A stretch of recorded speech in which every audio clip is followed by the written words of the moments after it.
Students, let's start the last part of the video.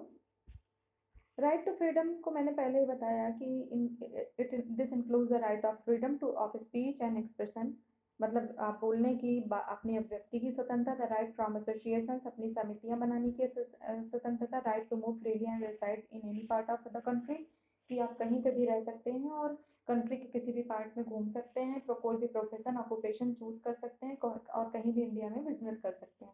Right against exploitation. The Constitution prohibits human trafficking, forced labor, and employment of the children under 14 years of the age.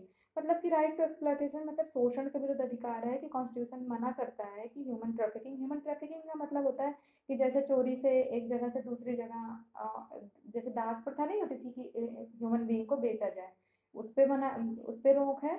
किसी से आप बंधुआ मजदूरी नहीं करा सकते हो बिना पैसे के, बेगारी, and employment of children under 18 years age, और जो 14 ईयर्स, और जो बच्चे 14 साल से कम के उनसे आप काम नहीं करा सकते हो, बाल श्रम, और किसी से जबरदस्ती काम करने के लिए किसी को बाध्य नहीं कर सकते. फिर आता है चौथा, right to freedom of religion, कि हम religious freedom is provided to all citizen, every person has the right to practice, profess and propagate their religion of their choice.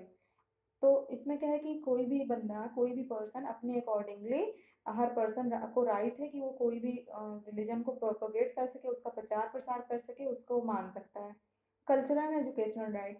The Constitution states that all minorities, religious and linguistic, can set up their own educational institution in order to preserve and develop their own culture. ये fifth आपको जो right मिला है, fundamental right है, वो सांस्कृतिक, cultural और शैक्षिक अधिकार.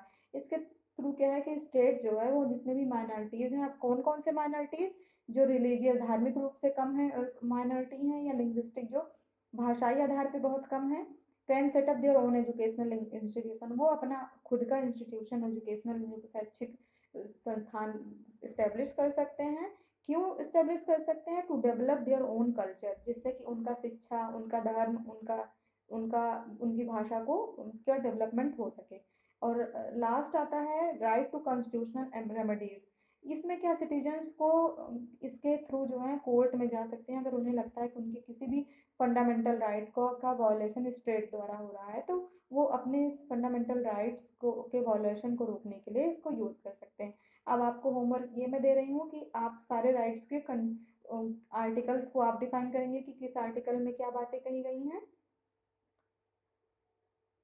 अब आप जैसे कि if a 13 year old child is working in a factory manufacturing carpets, if a politician, ये सारा आपको बताना है कि इनमें कौन कौन से फंडामेंटल राइट्स यूज़ किए जाएंगे. ये आपका काम है, आप ये पूरा बताएंगे.